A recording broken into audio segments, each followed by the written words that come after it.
J'ai décidé d'arrêter de fumer lorsque je suis tombée enceinte. Je me suis toujours dit auparavant, ai-je le droit d'infliger ça à mon futur enfant, avec ce lien direct que l'on a quand on est enceinte. Alors, les dangers pour une femme enceinte de fumer, il y en a passablement. Le plus fréquent, c'est un retard de croissance qui s'accompagne à la naissance d'un certain nombre de complications au moment de la naissance. Ça augmente de façon considérable le risque de fausse couche, ça diminue la fertilité également de la femme. Enceinte, j'ai eu 4-5 envies, 4-5 fois des envies de fumer qui sont vite passées parce que fumer est devenu dérisoire par rapport à cette situation. Je n'ai pas eu à faire d'efforts pour arrêter de fumer.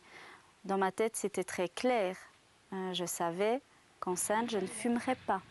Puis la grossesse est généralement une excellente occasion pour les femmes de remettre en question leur tabagisme et ça peut être un moment idéal pour arrêter vraiment de fumer de façon définitive. Pour réussir son arrêt du tabac, c'est d'abord de le décider dans sa tête, de savoir saisir des opportunités.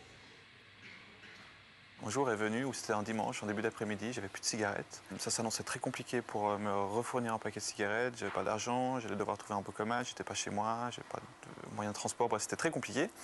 J'étais persuadé de trouver une solution comme j'en avais toujours trouvé dans pareil cas auparavant. Mais je me suis dit, eh ben, cet après-midi, ce soir, je vais pas fumer et voilà, demain c'est lundi, on verra demain comment ça se passe, quoi. J'ai réalisé à ce moment que j'allais pouvoir peut-être m'en passer plus longtemps que je ne le pensais. Les chances de succès de quelqu'un qui est motivé et qui veut arrêter de fumer, à peu près seulement 10% va réussir. Maintenant, si cette personne est aidée par un professionnel, s'il va utiliser un produit qui va l'aider à ne pas être en manque, par exemple, on va augmenter ses chances jusqu'à l'ordre de 20%.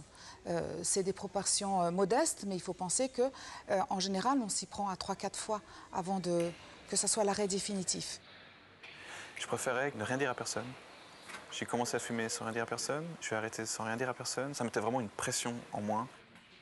Souvent, les gens se sentent vraiment très coupables, très misérables quand ils ont rechuté. Alors qu'en fait, non, c'est juste une étape. Et la prochaine fois, je m'y prendrai mieux et je vais réussir. Arrêter de fumer par la seule volonté, ça a marché.